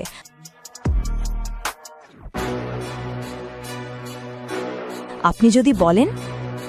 এখন না, সে তো মাত্র এসেছে, তাকে একটু লাফাতে দাও। আর হ্যাঁ, এবার ভুলেও তাকে খাঁচায় ভরার ভুল করো না। এখন দেখা যাক কি হতে চলেছে। ম্যানেজার প্রণবের সঙ্গে কি করবে? আর এই মানুষটাকে যে শুধু টাইগারের নাম শুনেই নতুন প্ল্যান বানাতে শুরু করেছে। টাইগার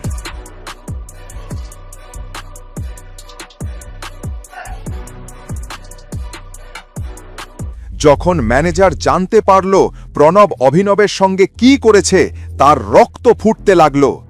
যদিও তার মাথা ব্যাংকের কম্পিউটার চালাতো, আজ তার হৃদয় থেকে গুলি বেরোচ্ছে। তার সাহস কিভাবে হলো? আমি এখনই ওকে দেখে নিচ্ছি। সে প্রণবকে গুলির গতিতে তার কেবিনে আসতে বলল।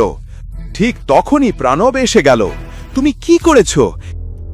কে তোমাকে বলেছিল এই ভদ্রলোকের আনা চেক ছিঁড়তে? স্যার, এই লোকটা একটা ডেলিভারি বয়। নকল চেক নিয়ে ব্যাংকে এসেছে। আমরা বুঝি লটারির দোকান চালাই, আর আমি কম্পিউটারে চেকের তথ্য দেখেছি, কোনো ডেটা ম্যাচ করেনি। সত্যি বলছো? হ্যাঁ স্যার। তুমি জানো এই ডেলিভারি বয় যে চেক এনেছে তা কার? আকরাম স্যারের। কি স্যার? হ্যাঁ, আর তুমি তার সঙ্গে যা করেছো সেটা এক ব্যাপার, কিন্তু জানো আকরাম স্যার জানতে পারলে তিনি তোমার সঙ্গে কি করবেন? চেকটা কোথায়? স্যার, এই নিন চেক। সাহস তো কম নয় তোমার। এখন একটা কাজ করো, টেপ দিয়ে চেকটার প্রতিটা টুকরো জোড়া লাগাও, সাবধানে। জি স্যার। আর এই কাজটা শেষ হলেই তোমাকে চাকরি থেকে বের করে দেওয়া হবে। তুমি ফায়ার্ড। স্যার, কিন্তু আমি কি করেছি? আমি যে বললাম তোমাকে ফায়ার করছি তা শুনলে, কিন্তু তার আগে আমি কি বললাম সেটা শুনলে না। যদি জানতো টুকরো জোড়া লাগাতে হবে তাহলে এতটা ছিঁড়তই না। প্রণব ম্যানেজারের দিকে তাকাল। এই চেক আকরাম স্যারের, ঠিক মতো জোড়া লাগাও। আর যদি একটু ভুলও করো, আমি তোমাকে এমন লাথি মেরে বের করব যে পৃথিবীর কোনো ব্যাংকেও আর চাকরি পাবে না। বের হও। প্রণব নার্ভাস হয়ে অভিনবের দিকে তাকাল। চেকটা আকরামের আর ম্যানেজারের ভাষা, এই দুটোর ধাক্কায় সে স্তব্ধ। সে তারপর চেকের টুকরোগুলো জোড়া লাগাতে শুরু করল। অভিনবের মনে হলো সে তো অভিযোগ নিয়ে ম্যানেজারের কাছে এসেছে, কিন্তু কে জানে এর আগে অভিনবকে প্রণব এমনভাবে কত অপমান করেছে। এদিকে প্রণবের মাথায় ঢুকছিল না কেন বলরাজ আর ম্যানেজার এক জীর্ণ ডেলিভারি বয়কে সাহায্য করছে। অবশেষে প্রণব অনেক কষ্টে চেকটাকে জোড়া লাগাল। আমি সত্যিই খুব দুঃখিত। তা টাইগার এত বছর কোথায় ছিলেন? আপনি বলুন আমার বাবার সঙ্গে কিভাবে যুক্ত? আমি তার টিমের একজন সদস্য। শোনো, টাইগার ফিরে এসেছে ঠিকই, কিন্তু মন্টি আসা পর্যন্ত কেউ যেন কোনোভাবে পি না পায়। ঠিক কথা স্যার। আমাদের সিংহদের দলে একটা নেকড়ে ঢুকে পড়েছে, আর সে আমাদের সব তথ্য শত্রুদের দেবে। তাই সাবধানে থাকতে হবে টাইগার। নেকড়ে মানে গুপ্তচর? হ্যাঁ, মন্টি তোমাকে সব বিস্তারিত বলবে। তার আগে তুমি গুহা থেকে বেরোবে না, আর বের হলেও অন্ধকারেই থাকবে। এই মাঝে আমরা খুঁজে বের করব তোমার বাবা সঞ্জয়ের খুনিকে, আর এই নেকড়েকেও। অভিনবের মাথায় একটাই নাম ঘুরছিল, মন্টি। যেভাবে রানা সঞ্জয়কে বিশ্বাসঘাতকতা করেছিল, অভিনব নিশ্চিত ছিল মন্টিও তার বাবার পথেই হাঁটবে।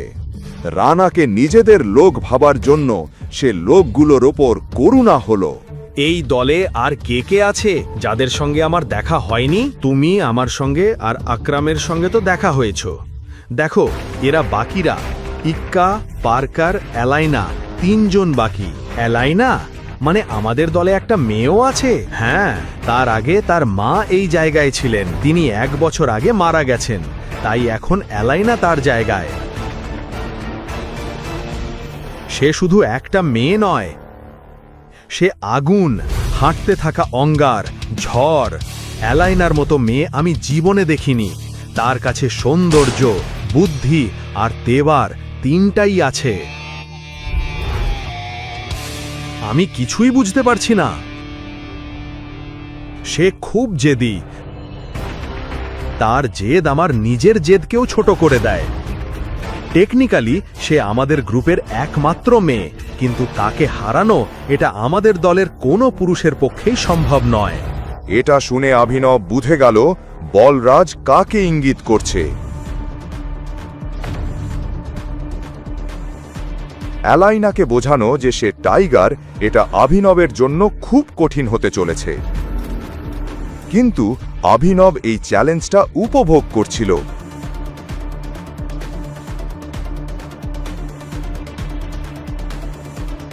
অ্যালাইনার সাথে দেখা করার ইচ্ছে তার আরও বাড়ছিল। ঠিক তখনই ম্যানেজার ডি কে বলল, তুমি খুব শীঘ্রই তার সাথে দেখা করবে, কিন্তু সে তোমার সাথে দেখা করবে কিনা সেটা আমি জানি না। আমার মনে হয় না টাইগারের পক্ষে তাকে বোঝানো খুব কঠিন হবে। এই ছেলেটা আমার ভাবনার থেকেও আলাদা। ডিকের কান খাড়া হয়ে গেল। বলরাজ স্যার, মনে হচ্ছে টাইগার আপনাকেই রিংয়ের মধ্যে ফেলে দিয়েছে, তাই না? এটা শুনে বলরাজ হো হো করে হেসে উঠল এবং মাথা নেড়ে হ্যাঁ বলল। আচ্ছা টাইগার, এখন তোমার কত টাকা দরকার? আমি দিয়ে দিচ্ছি। পরে আকরাম স্যারের অফিস থেকে চেকটা রি-ইস্যু করিয়ে নেব। এখনই আমার 1 কোটি টাকা দরকার। 49 কোটি আমার অ্যাকাউন্টে জমা হয়ে যাবে। ঠিক আছে, করে দিচ্ছি। এটা শুনে ডিকে তার টাকার ব্যবস্থা করতে বেরিয়ে গেল। এই অ্যালিনার ব্যাপারে তুমি আর কি জানো?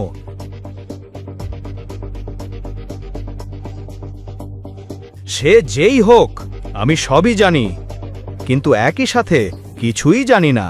বলরাজ, তুমি বুঝছো আমি কি বলতে চাইছি? হ্যাঁ হ্যাঁ বুঝছি। শুধু তাকে রাগার সুযোগ দিও না, আর তার পেছনে কোনো কুকুরের মতো লেজ নেড়ে ঘুরবে না, আর কখনো মজা করবে না। সে জোকস করা লোকজনকে মেরে ফেলে। আচ্ছা, এখন তোমার একটা গাড়ি দরকার টাইগার। আমি আমার ম্যানেজারকে বলে দিয়েছি, সোজা গ্লো মোটরসে চলে যাও। তোমার জন্য একটা গাড়ি অপেক্ষা করছে। টাকা আমি এখনই দিয়ে দিচ্ছি। তুমি দায়িত্ব নেওয়ার পর আমাকে ডাবল দিয়ে দেবে।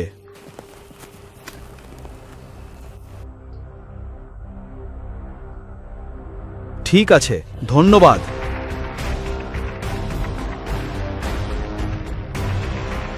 সে ব্যাংক থেকে টাকা নিয়ে নিল। তাড়াহুড়োয় সে বলরাজকে জিজ্ঞেস করতেই ভুলে গেল বলরাজ তার জন্য কোন গাড়ি বুক করেছে।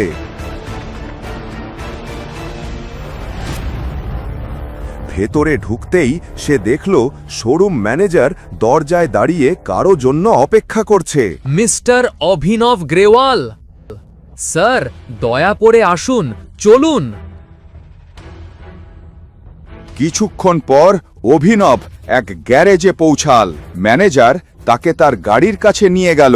এই গাড়িটাই আমি কাগজপত্র তৈরি করাচ্ছি, ততক্ষণ আপনি গাড়িটা দেখে নিন। এটা খুবই দামি গাড়ি ছিল।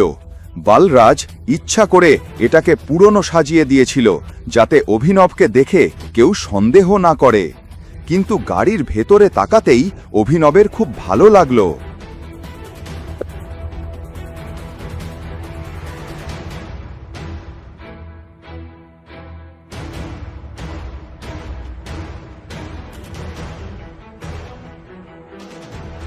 হ্যালো অভিনব, তুমি গাড়ি কিনছো?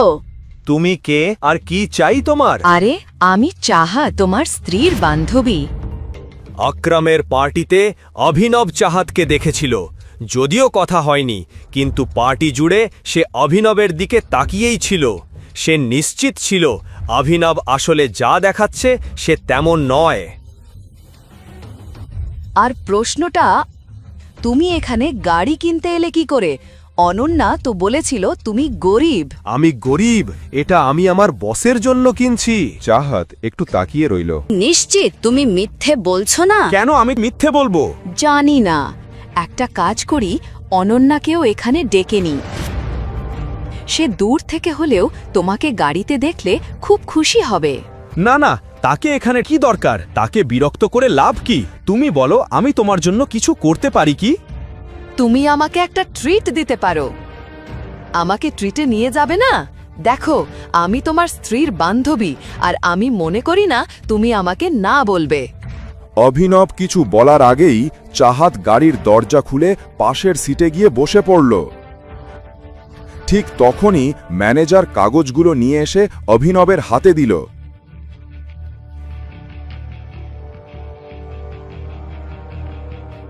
অভিনব ড্রাইভিং সিটে গিয়ে বসল।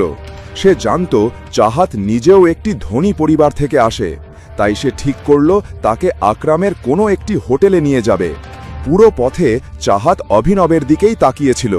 অভিনব বুঝতে পারছিল না সে আসলে কি চাইছে। অভিনব গাড়ি নিয়ে আকরামের হোটেলের নিচে এসে পার্ক করল।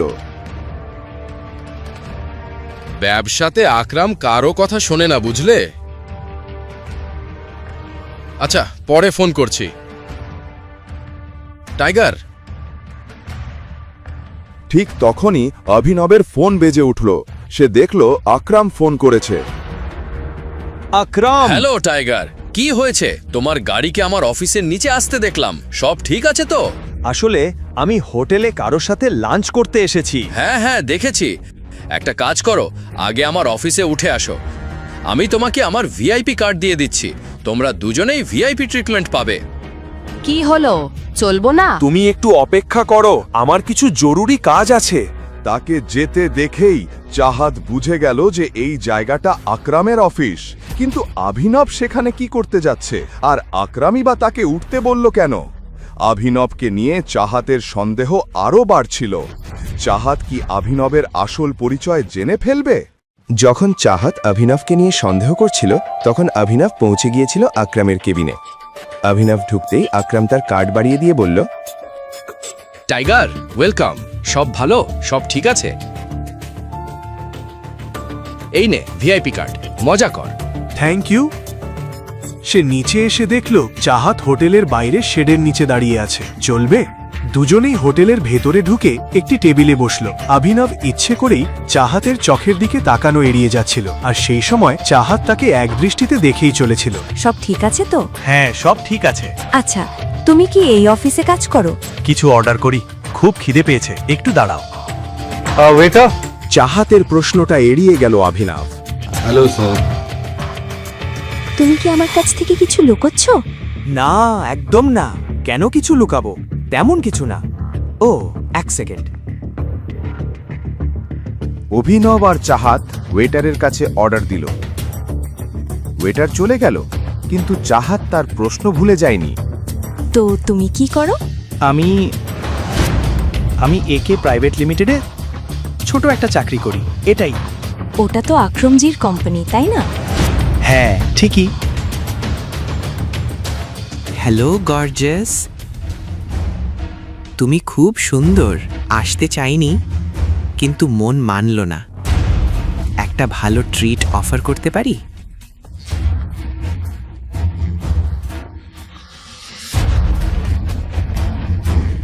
দেখছো না, ও ইতিমধ্যেই আমার সঙ্গে ডেটে আছে। ও সত্যি? আমি ভেবেছিলাম তুমি ওর ছোট ভাইটাই কিছু। এখন তুমি বললে যে তুমি ওর সঙ্গে ডেটে আছো, তাই ভদ্রভাবে বলছি, গেট লস্ট। অভিনব এক মুহূর্তের জন্য চুপ করে রইল। সে দেখতে চাইল এই লোকটা আর কত নিচে নামতে পারে। সেই সময় ছেলেটা চাহাতের পেছন দিয়ে ঘুরে বলল, তুমি এত সুন্দর যে মনে হয় একটা ভালো পরিবারের মেয়ে। মাইন্ড করো না, তোমার এমন লোকেদের সঙ্গে ডেটে যাওয়া উচিত না। স্ট্যান্ডার্ড খুব গুরুত্বপূর্ণ, রাইট? এ তোকে জ্ঞান দিতে বলেছে। হ্যাঁ, এখন বের হয়ে যা।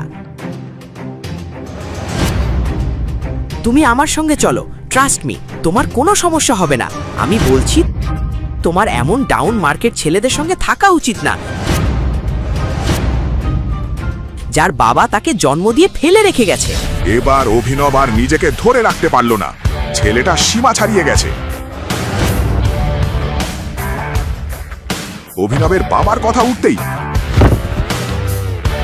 অভিনব আর কারো কথা শুনতে রাজি ছিল না। তার বাবার বিষয়ে একটা কথাও সে সহ্য করতে পারত না। কি বললি? তার বাবা তাকে জন্ম দিয়ে ফেলে রেখে গেছে? তোমার বাবা তোমায় কি শিখিয়েছে?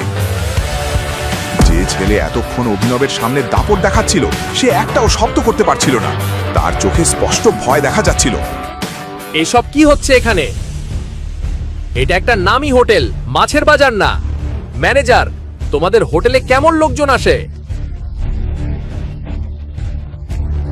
দেখুন আমাকে কত মেরেছে, দেখুন আমার নাক মুখ ভেঙে দিয়েছে। ম্যানেজার প্রথমে সেই ছেলেটার দিকে তাকালো, তারপর অভিনবের দিকে। অভিনব নিজের কথা বলার আগেই ম্যানেজার বলল, আমাদের ভিআইপি কাস্টমারের গায়ে তোমার সাহস হলো হাত তোলার? ও আমাদের হ্যারাস করছিল। আমি তো ওর সঙ্গে কথাই বলছিলাম না, বারবার সতর্ক করার পরও পিছাইনি। আমার বাবাকে দিয়ে বাজে কথা বলছিল। এটা কি সত্যি? মিথ্যে বলছে। শুধু এই ছোট ব্যাপারটার জন্য আপনি ওর সঙ্গে এমন ব্যবহার করলেন? যাই হোক না কেন, আপনাকে প্রথমে ওর কাছে ক্ষমা চাইতে হবে। ক্ষমা? আমি ক্ষমা চাইব? ও আমার আর আমার বন্ধুর কাছে ক্ষমা চাইবে? চুপচাপ ক্ষমা চাও।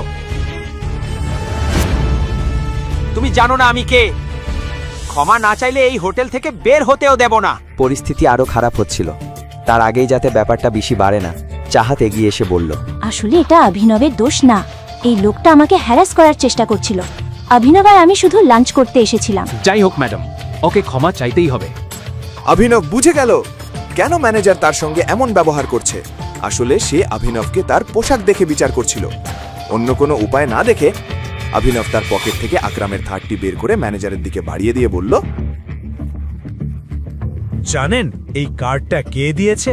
কার্ডে লেখার নামটা পড়ুন, বুঝতে পারবেন কি সিদ্ধান্ত নেওয়া উচিত। ম্যানেজার কার্ডটা নিয়ে ভালো করে দেখল। নামটা পড়তেই তার চোখ বড় হয়ে গেল। যদি অভিনবের কাছে আকরামের কার্ড থাকে, তবে সে বুঝল যে অভিনবের আকরামের সঙ্গে সম্পর্ক আছে। কথা বলার আগে বাড়ি গিয়ে তোমার মায়ের কাছ থেকে শিখে এসো কিভাবে মেয়েদের সম্মান করতে হয়।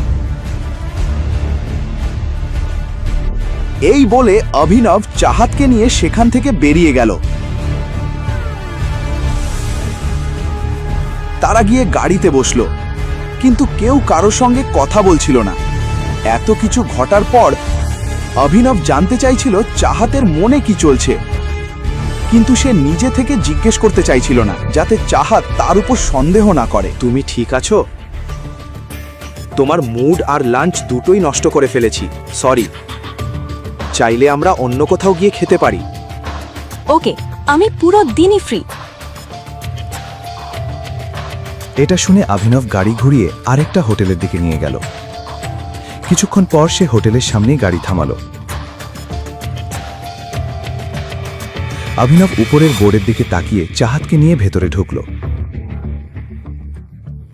অভিনব জানত এই হোটেলটা দিকপালের, আর দিকপাল হোটেলের পাশাপাশি বিশাল একটা মাফিয়া গ্রুপ চালায়। যেমন টাইগার নামটা মাফিয়া ওয়ার্ল্ডে বড় ছিল, ঠিক তেমনই দিকপালের নামও যথেষ্ট বড়। টাইগারের মতোই দিকপালেরও প্রচুর টাকা আর ব্যবসা ছিল। অনেকভাবে তারা একে অপরের শত্রু ছিল। অভিনবের মনে হচ্ছিল এখানে হয়তো তার সঙ্গে দিকপালের দেখা হয়ে যেতে পারে। তো তুমি ঠিক করেছো যে তুমি তোমার সম্পর্কে কিছুই বলবে না? কি ব্যাপারে? আসলে সে বুঝতে পারছিল কেন চাহাতের সন্দেহ বাড়ছে। আরে বলো না, এত কি বড় সিক্রেট আছে? কি কি জানতে চাও? আমি তোমাকেই জিজ্ঞেস করছি, তোমাকে নিয়েই তো জিজ্ঞেস করবো, তাই না? আমার বলার মতো কিছুই নেই বলে অভিনব চারদিকে তাকাতে লাগলো চাহাতকে এড়ানোর জন্য। এই সময়ে দিকপাল বসের নাম শুধু গুরগাঁওয়ে না, পুরো ভারতেই ছড়িয়ে আছে। টাইগার যখন থেকেই মার্কেট থেকে গায়েব, টাইগারের নামও গায়েব। তখনই তার চোখ পড়ল কয়েকজন লোকের ওপর, যারা নিজেদের মধ্যেই খুব সিরিয়াস আলোচনা করছিল। তারা টাইগারকে নিয়ে এমনভাবে কথা বলছিল কেন সে বুঝতে পারল না। বলো অভিনব, তুমি কি আমার কাছে কিছু লুকাচ্ছ? না, কেন লুকাবো? টাইগার গায়েব হয়নি, টাইগার বেঁচে আছে এবং খুব শিগগিরই ফিরে আসবে। জনি, আমি বলেছিলাম এত খাস না, সামলাতে পারো না। কি সব আজে বাজে বলছো? কি ডেয়ারিং এদের! দিকপালের হোটেলে বসে টাইগারকে নিয়ে কথা বলছে। হয় এরা নেশা করেছে, নয়তো খুব সাহসী। আজে বাজে? তুমি আজে বাজে বলছো? টাইগারের সঙ্গে দিকপালের তুলনা? হুইস্কির সঙ্গে দেশি মদের তুলনা হয়? আমি বলছি টাইগার বেঁচে আছে এবং সে খুব তাড়াতাড়ি ফিরে আসবে। জনি নামের এই লোকটার কথা শুনে অভিনবের গায়ে কাঁটা দিল। সে জানতে চাইছিল জনি মিথ্যে হাওয়ায় কথা বলছে নাকি সত্যি কোনো তথ্য তার কাছে আছে। এরপর কি হতে চলেছে? অভিনব কি সত্যিটা জানতে পারবে? আর চাহাত কি অভিনবের মুখ থেকে সত্যি বের করে আনতে পারবে? কোনো এক কারণে চাহাতের মনে হচ্ছিল অভিনব তার কাছ থেকে কিছু লুকোচ্ছে। অন্যদের মতো সে অভিনবের পোশাক দেখে বিচার করছিল না, বরং তার চোখ ছিল অভিনবের মুখের দিকে। অভিনব, অভিনব, হ্যাঁ, তুমি কিছু বলছিলে? তুমি কি আমার বন্ধুকে মিথ্যে বলছো? কোন বন্ধু? অনন্যা। হ্যাঁ, অনন্যা। না, আমি কেন মিথ্যে বলবো ওকে? তেমন কিছু না। কিন্তু জানো চাহাত, আমার খুব ইম্পর্ট্যান্ট একটা কাজ আছে, আমাকে এখনই বেরোতে হবে। তুমি জানো তো আমি অনন্যার হাজব্যান্ড। আমি বাড়িতে একটু দেরি করে পৌঁছালেই সে আমায় মেরে ফেলবে। সন্দেহ করতে শুরু করে। সন্দেহ? ও তো তোমাকে পছন্দই করে না। তোমার কি আর কোনো মাথা ব্যথাই নেই? তাহলে কেন তোমার ওপর সন্দেহ করবে? হ্যাঁ জানি, কিন্তু তবুও আমাকে যেতে হবে। তোমাকে বাড়ি ছেড়ে আসবো। আবার কবে দেখা হবে? অভিনব কোনো উত্তর দিল না এবং চাহাতকে নিয়ে হোটেলের বাইরে বেরিয়ে এলো।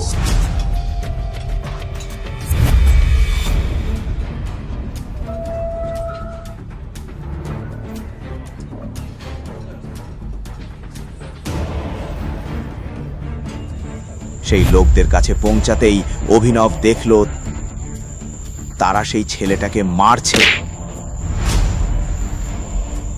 ওকে কেন মারছো? তোমার কি? আমারই তো তাই দাঁড়িয়ে আছি। যদি সারা জীবন দাঁড়িয়ে থাকতে চাও তাহলে চুপচাপ এখান থেকে চলে যা, নয়তো ওর মতো তোকেও লম্বা করে শুয়ে দেব। আরে, এই লাইনটা তো আমি বলবো ভাবছিলাম। এখন যেহেতু তুমি আমার লাইন চুরি করেছো, মারও বেশি খাবে। হিরো হওয়ার চেষ্টা করছো কেন? গুড়গাঁওয়ে হিরোগিরি চলে না। চুপচাপ চলে যা, না হলে একটার বদলে দুটো কবর খুঁড়তে হবে। অভিনব কোনো উত্তর দিল না। সে শুধু তাদের দিকে তাকিয়ে গণনা করছিল। যখন সেই ছেলেটা এক পা পিছিয়ে গেল, তখন অভিনব গণনা শেষ করে বলল, কবর খুঁড়তে বলো। 4টা কবর রেডি রাখতে। 2 জন মানুষ এসে 4 জনকে মারবে। অভিনব পুরো প্রস্তুত ছিল।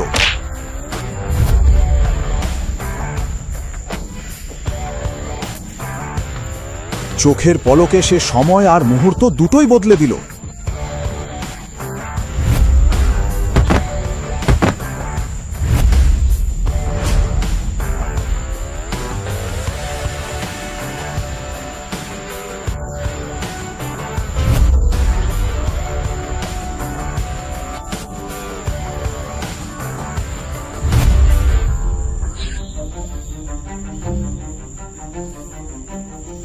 জনি নামে সেই ছেলেটার তো আর বাঁচার কোনো আশা ছিল না। সে নিজেই অবাক হয়ে দেখছিল অভিনবের এই রূপ। তার কাছে অভিনব যেন ঈশ্বরের মতো লাগছিল। অভিনব যখন তাদের লিডারকে একদম শেষ করে দিল আর সে ব্যথায় কাতরাচ্ছিল, তখন জনি বলল, ভাই আপনি কে আর আমার প্রাণ কেন বাঁচালেন? অভিনব কোনো উত্তর দিল না, শুধু তার চোখের দিকে তাকিয়ে রইল। লোকটা অধীর অপেক্ষা করছিল উত্তরের জন্য। আমি কে তা বলবো, তবে আগে প্রতিশ্রুতি দিতে হবে আমার পরিচয় কাউকে বলবে না। অভিনব তার প্রাণ বাঁচিয়েছে। এই ছোট্ট গোপন কথাটা অন্তত অভিনবের জন্য সে রাখতে পারত। টাইগার, এটা বলে অভিনব 2 পা পিছিয়ে গেল। জনি এটা শুনে চোখ বড় করে তাকিয়ে রইল। সে বুঝতেই পারছিল না সে যা দেখছে সেটা স্বপ্ন নাকি সত্যি। অভিনব চলে যাচ্ছে আর জনি চোখ না পিটপিটিয়ে তাকিয়ে আছে।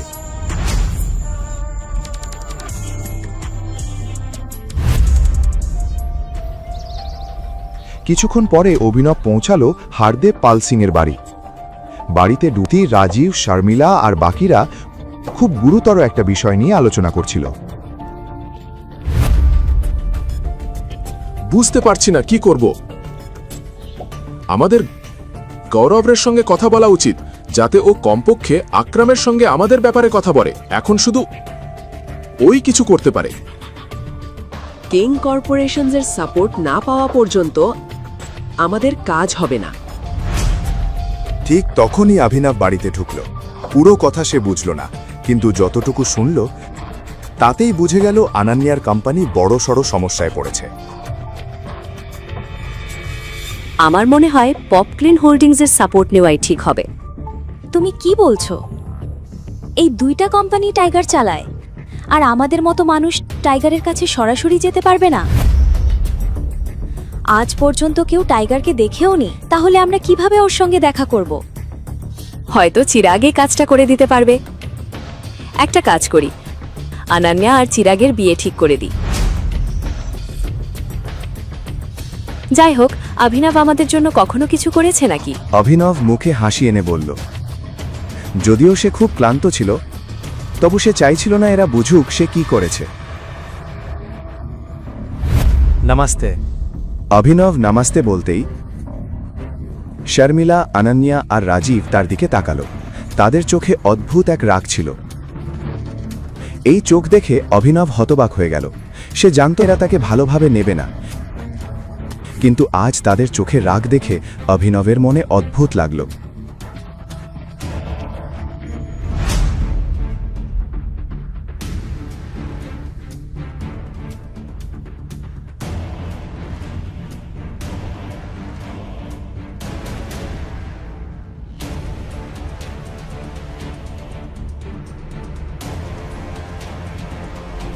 এরপর কি হতে চলেছে? সবাইয়ের কেন অভিনবের উপর রাগ? আর অনন্যা কোন সমস্যায় পড়েছে? অভিনব কি তার সমস্যা সমাধান করতে পারবে? বাকি গল্প জানতে দেখুন পরের এপিসোড, শুধু পকেট এফএম-এর ইউটিউব চ্যানেলে। আর দ্য রিটার্ন অফ টাইগারের সব এপিসোড শুনতে ডেসক্রিপশনে দেওয়া লিঙ্ক থেকে পকেট এফএম অ্যাপ ডাউনলোড করুন।